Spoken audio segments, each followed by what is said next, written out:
मेरी परेशानी से बचने के लिए मैं कई बार झूठ बोलता हूँ, पर वही झूठ मुझे और बड़ी मुसीबत में फंसा देता है। मेरी इस आदत से मेरी पत्नी मुझ पर विश्वास करना मुश्किल हो गया है। मैं हर समय हाँ, विश्वास दिलाता हूँ कई पर बार ऐसा लगता है कि हम झूठ से निकल जाएंगे, लेकिन निकल जाने पर भी हम फंस ये जाएंगे। आदत कैसे छोड़ूं महाराज जी? भाई अब इसको तो तुम्हें अंदर से विचार के द्वारा छोड़ना होगा कि कई बार आप ही नहीं, सब लोग, कि चालबाजी से, झूठ से हम बजा लो, कहा हो यार मिलना चाहते हैं, बोले इस समय तुम आगरे में हैं और बगल में पड़ोस में खड़ा है हो।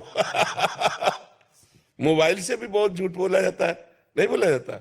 तो हमें लगता है कि हम झूठ बोलकर बड़ी सफाई से बच जाते हैं, लेकिन नहीं, वही हमारी गंदी आदत हमको सत्य से दूर कर देती है।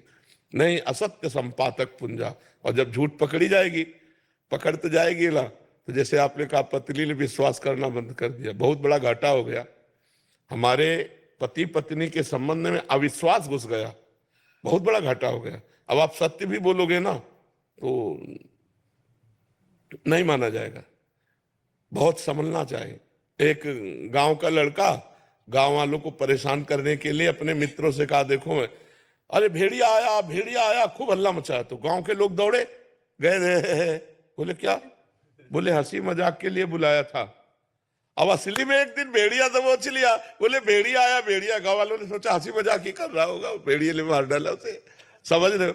अगर हम झूठ बोलेंगे तो कभी सत्य बोलेंगे तो भी हमारी सत्य बात झूठ मान ली जाएगी कि ये झूठ बोलता है आदमी। हमें लगता है झूठ को धीरे धीरे कम करना चाहिए।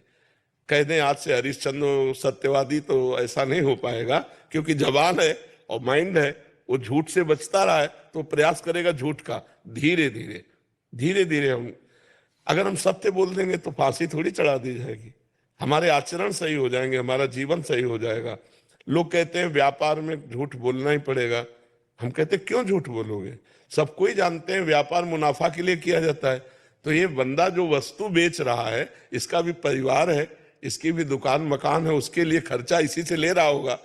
तो अब ये कहने की जरूरत कि देखो भाई साहब, ये जो चीज है ये 120 की पड़ती हमें, तो हम कसम से कह रहे हैं मुनाफा नहीं लेंगे, आप 120 का देंगे। और वो है 70 की। वो कसम खा के, उस झूठ बोल करके 30-40 रुपया अगर बचा पाए, वो तुम्हारे लिए सुखकारी नहीं होंगे। और प्राय लोग ऐसे करते हैं, कसम से कह रहे हैं आपके कारण केवल दे रहे हैं, आपका और तुम इतना बड़ा व्यापार खोले हो, हमसे इतना व्यवहार मानते हो। वो कसम पूर्वक बोलना, ऐसे बोलना, ये सब गलत। भाई ये 120 की है, जैसे मान लो पूछा 120 की है, मुनाफा हम जितना हमारा बनता उतना ले लिया, आपको लेना ले, नहीं चले जाओ। तो ये जरूर है कि आप थोड़े दिन में प्रकाशित हो जाएंगे कि आदमी बेईमान नहीं है, ये एक दाम में बेचता है। तो एक दाम वाले आएंगे आपकी दुकान में।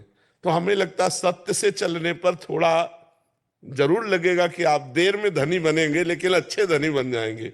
दीपक की चले जलोगे तो जलते रहोगे, हाइलोजन की तरह प्रकाशित होगे, फ्यूज हो जाओगे। अधर्म ना करो, झूठ मत बोलो, बेईमानी मत करो।